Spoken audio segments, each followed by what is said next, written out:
Welcome to J news bulletin. ముందుగా headlines చూద్దాం.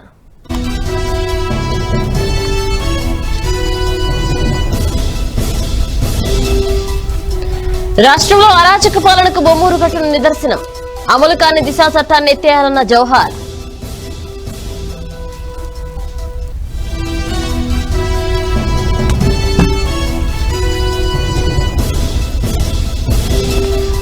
IPC CrPC మార్పులపై మోదీ ఫోకస్ వెల్లడించిన కేంద్ర మంత్రి కిషన్ రెడ్డి.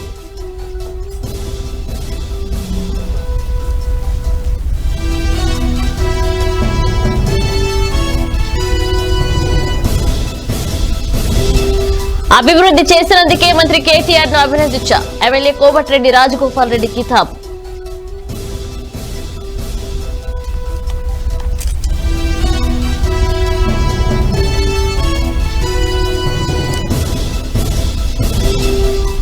టీడీపీ పట్టాభికారులను ధ్వంసం చేసిన దుండకులు వైకాపా అవినీతిని బయటపెట్టినందుకే అని మండిపాటు.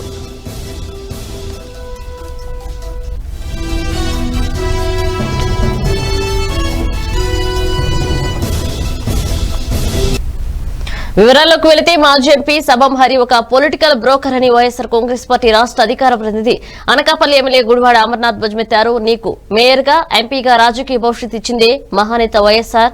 అది మర్చిపోయి సీఎం వైఎస్ జగన్ రాజ్యసభ సభ్యుడు విజయసాయిరెడ్డిలను ఉద్దేశించి నోటికొచ్చినట్లు మాట్లాడితే సహించబోమని ఆయన హెచ్చరించారు. ఆయన మీడియాతో మాట్లాడుతూ సబ్బం హరి మరోసారి ఇష్టారాజ్యంగా మాట్లాడితే జగనన్న సైనికుడిలా వచ్చి నాలుక కోస్తారని వారిని హరిని హెచ్చరించారు.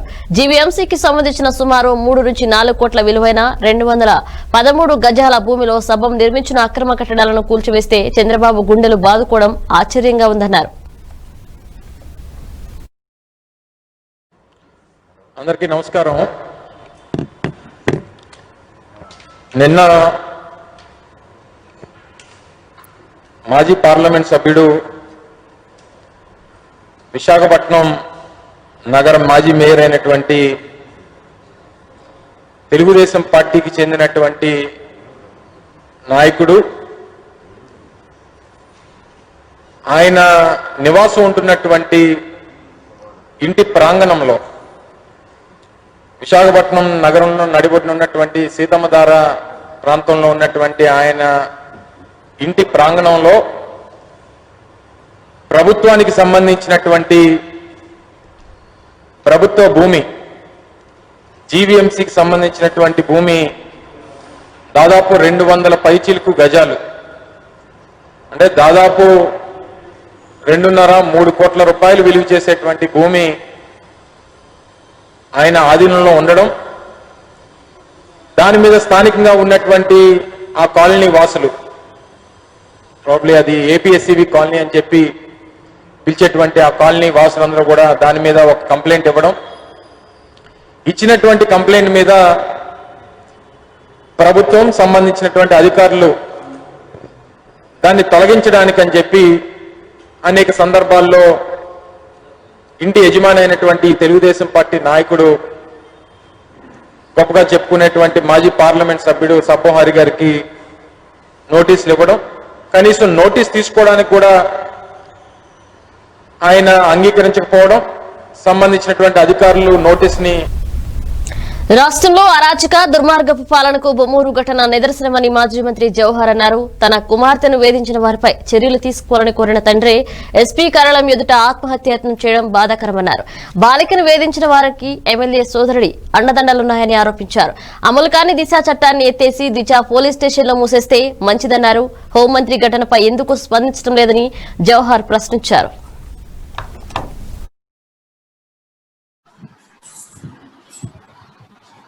రాజమండ్రి పార్లమెంటు రాజమండ్రి రూరల్ లో గల బొమ్మూరులో ఒక మైనారిటీ కుటుంబం పడేటటువంటి ఆవేదన చూస్తా ఉంటే ఆ యొక్క బాలిక 10 సంవత్సరాల బాలికని ఏ విధంగా వీళ్ళు వేధింపులకు గురి చేసిన పరిస్థితుల్లో తండ్రి ఈ రోజు ఆత్మహత్య చేసుకునే పరిస్థితి వచ్చిందంటే ఈ రాష్ట్రంలో ఏ పరిస్థితులు ఉన్నాయి?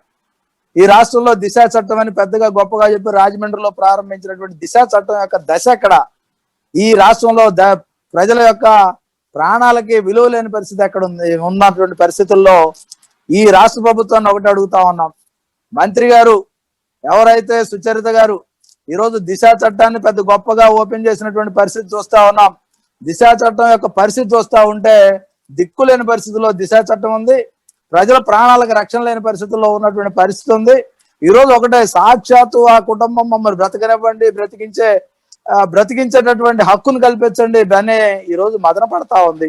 ఒక పక్క ఎస్పీకి అయ్యా మా ప్రాణహాని ఉంది, మమ్మల్ని కాపాడండి అని ఒక లెటర్ రాసి స్వయంగా అతనే సూసైడ్ చేసుకునే పరిస్థితికి వచ్చారు. ఆత్మహత్య యత్నం జరిగింది. ఈరోజు కాకినాడలో చావు బతుకుల మధ్య సత్తార్ గారు ఉన్నటువంటి పరిస్థితి చూస్తా ఉన్నాం. ఒక పక్క శిరోముండనం రాజమండ్రి పార్లమెంట్ పరిధిలోనే జరిగింది. మరో పక్క ఇలాంటి అత్యాచారాలకు సంబంధించినటువంటి ఘటనలు జరుగుతా ఉన్నాయి. వీటన్నిటికి తోడు దళిత బాలిక మీద కూడా 12 మంది అత్యాచారం చేసినటువంటి పరిస్థితి. ఈ దిశ చట్టం గొప్పగా చెప్పుకొని ఏర్పాటు చేసినటువంటి జగన్మోహన్ రెడ్డి గారు మీ అడ్రస్ ఎక్కడ, వీళ్ళ రక్షణ కల్పిస్తారా లేదా, సుచరిత గారు ఎక్కడ, అదే విధంగా కనీసం షాడో డిప్యూటీ సీఎం అయిన సజ్జల రామకృష్ణారెడ్డి గారైనా పట్టించుకోండి. ప్రజల రక్షణకి మీరు ఉద్యుక్తులు కావాల్సిందిగా కోరుతా ఉన్నాం. ఈరోజు ఒకటే అడుగుతా ఉన్నాం మిమ్మల్ని, మీరు ఈ దిశ చట్టం వాలంటీర్ల సేవల్ని శభాష్ అంటూ ప్రజలు మెచ్చుకుంటున్నారని, వారి సేవలకు చప్పట్లు కొట్టుతుంటే కొంతమంది రాక్షసులు, దుర్మార్గులు సికండుల చెప్పులతో కొట్టాలంటూ ట్వీట్ చేశారని వైఎస్ఆర్సీపీ ఎమ్మెల్యే జోగి రమేష్ మండిపడ్డారు. 16 నెలల కిందటే ఓటు అనే ఆయుధంతో ప్రజలు టీడీపీని చెప్పుతో కొట్టారని, అయినా సిగ్గు రాలేదని ధ్వజమెత్తారు. ఇలాంటి రాక్షసుల్ని ఏమనాలని ప్రశ్నించారు. కరోనా కష్టకాలంలో అద్భుత సేవలు అందిస్తున్నారని, వారు వాలంటీర్లు కాదు అని వారియర్స్ అని కొనియాడారు. ఆయన మీడియాతో మాట్లాడిన ఆయన కరోనా దెబ్బకు టీడీపీ చంద్రబాబు పారిపోతే వాలంటీర్లు వీరుల్లా నిలబడి సేవలు అందిస్తున్నారని చెప్పారు. రాష్ట్రంలో ప్రతిపక్ష స్థానం కోల్పోతున్న టీడీపీ ఉనికి కోసం ఆరాటపడుతుందని, అందుకే జూమ్ మీటింగ్లు, టెలికాన్ఫరెన్స్ నిర్వహిస్తుందని రేపడ్డారు. ప్రతిపక్ష స్థానాన్ని కోల్పోయినా గాని ఎక్కడో కాస్తో కూస్తో మిగిలి ఉన్నాం. కష్ట సుఖాల్లో వాళ్ళ ఇబ్బందుల్లో పాలు పంచుకుంటూ ప్రతినిత్యం ఒక సైన్యంలాగా ప్రజలని కాపాడుకుంటున్న సచివాలయ ఉద్యోగులు, వాలంటీర్స్, పోలీస్, రెవెన్యూ, పారిశుద్ధ కార్మికులు, మరీ ముఖ్యంగా హెల్త్ సిబ్బంది తమ ప్రాణాలకి ఏమైనా ఇబ్బంది వస్తుందో అని చెప్పేసి వాళ్ళ ప్రాణాలను కూడా లెక్క చేయకుండా ప్రజల ప్రాణాలని కాపాడటంలో ఒక విజేతలుగా నిలిచిన వాళ్ళకి అభినందనలు చెప్తా ఉంటే కొంతమంది రాక్షసులు, కొంతమంది దుర్మార్గులు, కొంతమంది సికండులు Hyderabad east zone DCP office తో పాటు అంబర్పేట్ నియోజకవర్గంలో 2.45 కోట్ల ఎంపీ నిధులతో ఏర్పాటు చేసిన సీసీటీవీ కెమెరాలను కేంద్ర మంత్రి కిషన్ రెడ్డి ప్రారంభించారు. ఈ సందర్భంగా ఆయన మాట్లాడుతూ తెలుగు రాష్ట్రాల్లో పోలీసులు పనితీరు బాగుందని, టెక్నాలజీ సమర్థవంతంగా వాడుకుంటూ నిందితులకు శిక్షలు పడేలా చేయడంలో తెలుగు రాష్ట్రాల పోలీసులు రాష్ట్ర పోలీసులు ముందున్నారని కేంద్ర మంత్రి కితాబిచ్చారు. నేరాలు పెరుగుతున్నాయని, వాటిని అరికట్టేందుకు మంచి పోలీస్ వ్యవస్థను తీసుకొచ్చేలా కేంద్ర ప్రభుత్వం కృషి చేస్తుందని కేంద్ర హోంశాఖ సహాయ మంత్రి కిషన్ రెడ్డి అన్నారు. ఐపీసీ, సిఆర్పీసీ చట్టాల్లో మార్పులు చేయాలని ప్రధాని నరేంద్ర మోదీ నిర్ణయించారని, ప్రస్తుతం కొనసాగుతున్న చట్టాల్లోని క్షమాభిక్ష సెక్షన్ల సవరణకు నిపుణుల ఆధ్వర్యంలో కసరత్తు కొనసాగుతుందని, నిపుణుల సలహాల తర్వాత డ్రాఫ్ట్ సిద్ధం చేసి ప్రజాభిప్రాయానికి వెళ్తామని ఆయన తెలిపారు.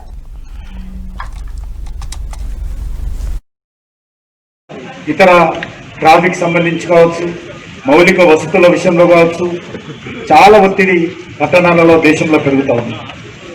దీని కారణంగా ప్రజలు పెరుగుతూ ఉన్నారు.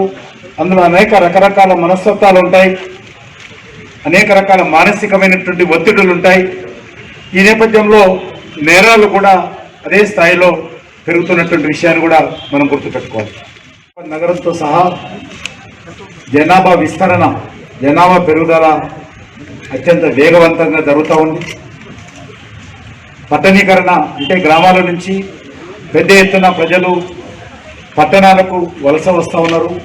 అనేక కారణాల కారణంగా ఉపాధి అవకాశాలు కానీ లేక ఇతర అనేక కారణాల కారణంగా పట్టణీకరణ పెరుగుతుండడంతో పట్టణాలలో తీవ్రమైనటువంటి ఒత్తిడి అనేక రకాల ఉద్యోగాలకు సంబంధించి కావచ్చు, లేక ఇతర ట్రాఫిక్ సంబంధించి కావచ్చు, మౌలిక వసతుల విషయంలో కావచ్చు చాలా ఒత్తిడి పట్టణాలలో దేశంలో పెరుగుతూ ఉంది. దీని కారణంగా ప్రజలు పెరుగుతూ ఉన్నారు. అందులో అనేక రకరకాల మనస్తత్వాలు ఉంటాయి, అనేక రకాల మానసికమైనటువంటి ఒత్తిడులు ఉంటాయి. ఈ నేపథ్యంలో నేరాలు కూడా అదే స్థాయిలో పెరుగు. ఈ ప్రాంత అభివృద్ధికి కృషి చేసినందుకే మున్సిపల్ శాఖ మంత్రి కేటీఆర్ ను అభినందించారని ఎమ్మెల్యే కోమటిరెడ్డి రాజగోపాల్ రెడ్డి అన్నారు. స్థానిక రాజీవ్ స్మారక భవనంలో ఆదివారం ఆయన విలేకరుల సమావేశంలో మాట్లాడారు.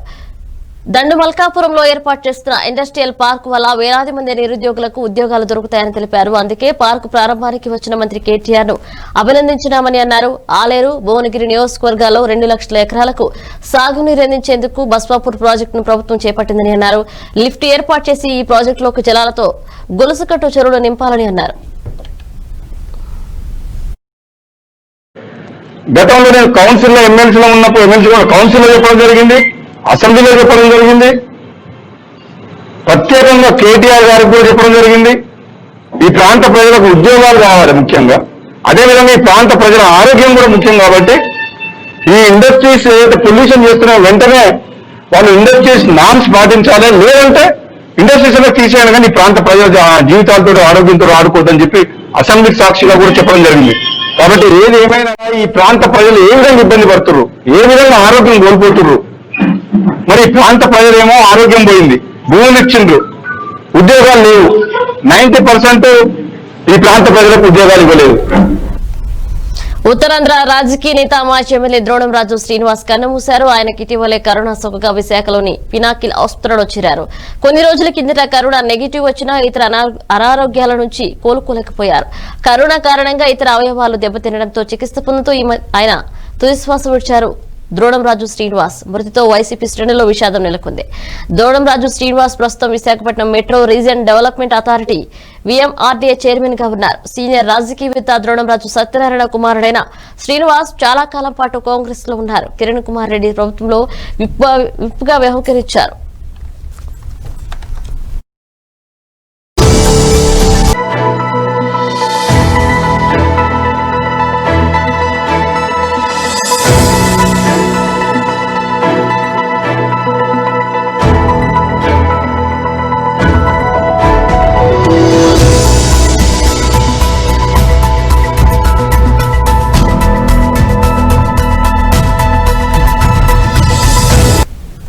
మాజీ మంత్రి అయ్యన్న పాత్రుడిపై విరుచుకుపడుతూ విమర్శలు కురిపించిన నర్సీపట్నం ఎమ్మెల్యే పెట్ల ఉమాశంకర్ గణేష్ రౌడీయిజం గురించి మీరు మాట్లాడడం హాస్యాస్పదంగా ఉందని వ్యాఖ్యానించారు. అయ్యన్న పాత్రుడు కొన్ని ఆరోపణలు చేసిన సంగతి అందరం కూడా చూసాం. వారు ఏమంటారంటే గౌరవ ఉప ముఖ్యమంత్రి ధర్మాన కృష్ణదాస్ గారు చంద్రబాబుపై చాలా అసహ్యంగా మాట్లాడారని, రాజకీయాల్లో విమర్శించుకోవడమే కానీ బూతులు మాట్లాడే సంస్కృతి ఎప్పుడూ లేదని చెప్పి అయ్యన్న పాత్రుడు అంటుంటే చాలా హాస్యాస్పదంగా ఉంది. ఎందుకంటే రాజకీయ నాయకులు మాట్లాడే భాష గురించి మరి నోరు విప్పితే బూతులు మాట్లాడే అయ్యన్న పాత్రుడు మరి ఈ విధంగా మరి చెప్పడం చాలా విడ్డూరంగా ఉందని చెప్పి ఈ సందర్భంగా తెలియపరుస్తున్నాను. ఒక్కసారి మా పార్టీ నాయకుల గురించి అయ్యన్న పాత్రుడు గతంలో మాట్లాడిన మాటలు గుర్తు తెచ్చుకుంటే విచక్షణ మర్చిపోయి పత్రికల్లో రాయలేని భాషలో మీరు మాట్లాడిన మాటలు మర్చిపోయి మరి ఇప్పుడు అయ్యన్న పాత్రుడు నీతులు వలించుడు సిగ్గు చేయడం సంగతి అయ్యన్న పాత్రుడు తెలుసుకోవాలి. మరి రాజకీయ విలువల గురించి నువ్వు మాట్లాడడం సిగ్గుగా లేదని చెప్పి అడుగుతున్నాను ఈ సందర్భంగా అయ్యన్న పాత్రుడిని. ఇంకోటి అంటారు రౌడీజం గురించి మాట్లాడతాడు అయ్యన్న పాత్రుడు. మరి విశాఖపట్నం రాజధాని వస్తే రౌడీజం వచ్చేస్తుందని చెప్పి అంటున్నాడు అయ్యన్న పాత్రుడు. ఒక్కసారి అయ్యన్న పాత్రుడు తెలుసుకోవాలి, రౌడీ రాజకీయాలతో ఎదిగిన నువ్వు రౌడీజం గురించి చెప్పడం సిగ్గు అనిపించలేదని చెప్పి అడుగుతున్నాను ఈ సందర్భంగా అయ్యన్న పాత్రుడిని. మరి నర్సీపట్నం నియోజకవర్గంలో నీ రాజకీయ ప్రత్యర్థులు ఎలపై రౌడీజంతో దాడులు జరిగిన సంఘటనలు మర్చిపోయావని చెప్పి అడుగుతున్నాను ఈ సందర్భంగా అయ్యన్న పాత్రుడిని. నీ రాజకీయ జీవితం తొలినాళ్లలో నువ్వు చేసిన రౌడీజం ఇప్పటికీ కూడా ప్రజలు మర్చిపోలేదన్న సంగతి మరి అయ్యన్న పాత్రుడు గుర్తుపెట్టుకోవాలని చెప్పి మరి సందర్భంగా తెలియపరుస్తున్నాను. మరి నీ రౌడీజంపై లోకాయుక్త చర్యలు చేపట్టి మరి 6 సంవత్సరాల పాటు స్థానిక ఎన్నికల్లో మరి పోటీ చేయడానికి అనర్హుడిగా ప్రకటించిన విషయం మర్చిపోయామని చెప్పడుతున్నాను ఈ సందర్భంగా అయ్యన్న పాత్రుడిని.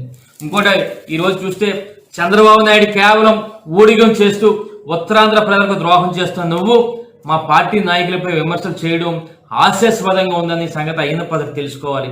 మరి ఎప్పటికైనా అయ్యన్న పాత్రుడు తప్పుడు ఆరోపణలు చేయడం మానుకోకపోతే రాబోయే రోజుల్లో మళ్ళీ నీకు నీ పార్టీ నాయకులు మరింతగా ఈ రాష్ట్ర ప్రజలు బుద్ధి చెప్తారన్న సంగతి అయ్యన్న పద్ధతి తెలుసుకోవాలని చెప్పి సందర్భంగా తెలియపరుస్తూ తెదేపా అధికార ప్రతినిధి పటాభి కారును గుర్తు తెలియని దుండగులు ధ్వంసం చేశారు. ఇది వైకాపా పనే అని పటాభి ఆరోపించారు. విజయవాడ గురునానక్ కాలనీ సమీపంలోని తన నివాసం వద్ద పార్క్ చేసి ఉన్న కారు అద్దాలు పగలగొట్టారు. ప్రభుత్వ ప్రజా వ్యతిరేక విధానాలపై పోరాడుతున్నందున వైకాపానే ఈ దుశ్చర్యకు పాల్పడిందని పటాభి ఆరోపించారు. వైకాపా అవినీతిని బయటపెట్టినందుకే కారును ధ్వంసం చేశారని మండిపడ్డారు. తన నివాసం పక్కన హైకోర్టు జడ్జి నివాసం ఉందని, అక్కడ పోలీస్ పికెట్ ఉన్న తన కారుని ధ్వంసం చేశారని ధ్వజమెత్తారు. ఈ రాష్ట్ర ముఖ్యమంత్రి జగన్మోహన్ రెడ్డి గారు నాకు ఇచ్చినటువంటి బహుమానం ఇది. అంటే తప్పుని ప్రశ్నిస్తే, అవినీతిని ఎత్తి చూపితే, ప్రభుత్వం యొక్క లోపాలని ఎత్తి చూపితే, ప్రజల పక్షాన మాట్లాడితే ఈ రోజున జగన్మోహన్ రెడ్డి గారి ప్రభుత్వంలో ఇటువంటి బహుమానాలు అందుతాయి. నిన్న అర్ధరాత్రి నా స్వగృహం బయట ఉన్నటువంటి నా కారుని ఈ విధంగా బండరాళ్లతో, ఈ సర్వేరాళ్ళు చూశారు కదండి, ఎక్కడి నుంచో తీసుకొచ్చినటువంటి సర్వేరాళ్లతో పూర్తిగా నా కార్ని ధ్వంసం చేయడం జరిగింది. ఆశ్చర్యకరమైనటువంటి విషయం ఏంటంటే, మా ఇంటి వెనక గౌరవ హైకోర్టు జడ్జి భట్టు దేవానంద్ గారి నివాసం ఉంటుంది. ఆయన నివాసం బయట పోలీస్ పికెట్ ఉంటుంది. అంటే హైకోర్టు జడ్జి గారి ఇంటి పక్కన ఉన్నటువంటి గృహాలకే రక్షణ లేదు వాళ్ళ రాష్ట్రంలో. పోలీస్ పికెటింగ్ ఉన్నటువంటి ప్రాంతంలోనే ఈ విధంగా బరి తెగిస్తా ఉన్నారు ఈ రోజున వైఎస్ఆర్సీపీ గోండాలు, రౌడీలు. దీనికి ఏం సమాధానం చెప్తారు ముఖ్యమంత్రి గారు? అంటే మిమ్మల్ని ఎవరు ప్రశ్నించకూడదా? మీ అవినీతిని ఎవరు ఎత్తి చూపకూడదా? ప్రజల పక్షాన మీ రాష్ట్రంలో మాట్లాడకూడదా? రాజారెడ్డి రాజ్యాంగం అందుకనే ఊరికనే అనట్లేదు సార్. ఇవాళ రాష్ట్రంలో రాజారెడ్డి రాజ్యాంగం అమలవుతోందని ఊరికనే అనట్లే ఎవరు. ఈ విధంగా నాకు బహుమానం ఇస్తారా? ఈ విధమైనటువంటి బహుమానం. కానీ ఒకటే చెప్తా ఉన్నా ఈ రోజున ఈ రాష్ట్ర ముఖ్యమంత్రి గారికి, వైఎస్ఆర్ కాంగ్రెస్ పార్టీ ప్రభుత్వానికి, ఇటువంటి బెదిరింపులకి భయపడే వ్యక్తిని కాదు నేను. మీరేదో నా కారు అద్దాలు బాలు కొట్టి నా కారు డ్యామేజ్ చేసినంత మాత్రాన నేనేదో సైలెంట్ అయిపోతాను, పట్టాభి నోరు ముయించచ్చు అనుకుంటున్నారేమో. ఇంతకీ 10 ఇంతలు పనిచేస్తాను నేను. ఇటువంటి తాటాకు చప్పుళ్ళకి, ఇటువంటి బెదిరింపులకి భయపడే వ్యక్తిని కాదు. నీతిగా నిజాయితీగా బ్రతుకుతున్నటువంటి వ్యక్తిని. 2 రోజుల కిందట హైదరాబాద్ లోని బోరుబండ రహమత్ నగర్ సైట్ 3 ఏరియాలో భూమి కంపించడం, భారీ శబ్దాలు రావడంతో ప్రజలు భయాందోళనకు గురయ్యారు. నిన్న మధ్యాహ్నం కూడా అదే తరహాలో మరోసారి భూమి కంపించడంతో ప్రజలు హడిలిపోయారు. ఇళ్లలోంచి బయటికి పరుగులు తీశారు. 2 రోజుల క్రితం వచ్చిన శబ్దాల కంటే ఈసారి మరింత బిగ్గరగా శబ్దాలు రావడంతో ప్రజలు ఏం జరుగుతుందో తెలియక భీతావాహులయ్యారు. కాగా శుక్రవారం రాత్రి పొద్దుపోయాక బోరుబండ ఇతర ప్రాంతాల్లో భూమి కంపించడం తీవ్ర కలకలం రేపింది. భారీ శబ్దాలకు భయపడిపోయిన ప్రజలు ఇళ్లలోకి వెళ్లేందుకు సహించలేకపోయారు. అర్ధరాత్రి దాటే వరకు రోడ్లపైనే గడిపారు. 2017లో అక్టోబర్లోని ఇలాంటి శబ్దాలే వచ్చాయని స్థానికులు అంటున్నారు.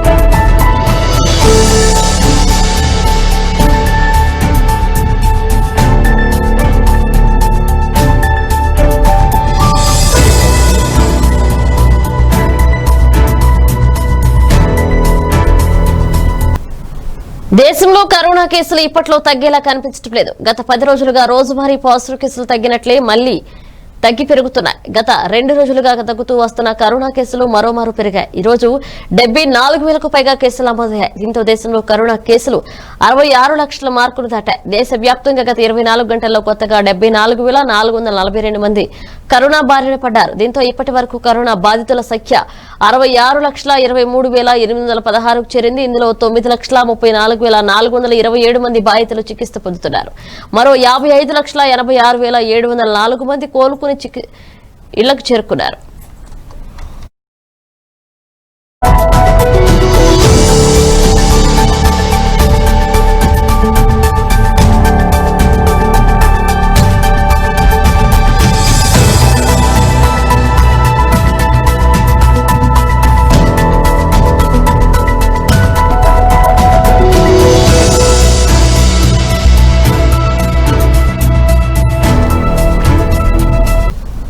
బంగాళాఖాతంలో ఏర్పడిన అల్పపీడనం ఉపరితల ఆవర్తన ప్రభావంతో నేడు రేపు కోస్తా రాయలసీమలో ఉరుములు మెరుపులతో కూడిన తేలికపాటి వానలు పలు చోట్ల ఓ మోస్తారు వర్షాలు కురిసే అవకాశాలున్నాయని వాతావరణ కేంద్రం వెల్లడించింది. మరోవైపు ఉత్తర అండమాన్ సముద్రం దాన్ని ఆనుకుని ఉన్న తూర్పు మధ్య బంగాళాఖాతంలో ఈ నెల 9వ తేదీన మరో అల్పపీడనం ఏర్పడే సూచనలున్నాయని పేర్కొంది.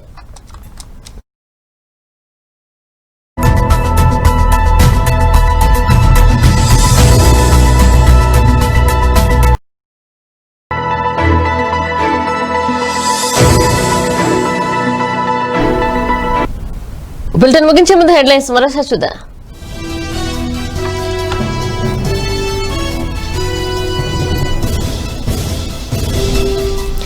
రాష్ట్రంలో అరాచక పాలనకు బొమ్మూరు ఘటన నిదర్శనం.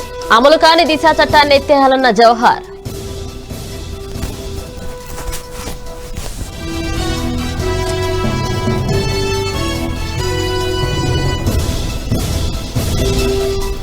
ఐపీసీ సిఆర్పిసి మార్పులపై మోదీ ఫోకస్ వెల్లడించిన కేంద్ర మంత్రి కిషన్ రెడ్డి.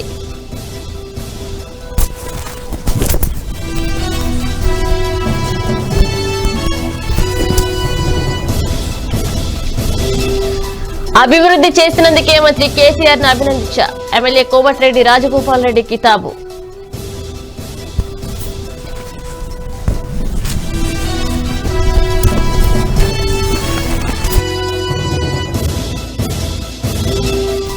టీడీపీ పట్టాభికారులను ధ్వంసం చేసిన దుండగులు. వైకాపా అవినీతి బయట పెడుతున్నందుకే అని మండిపాటు.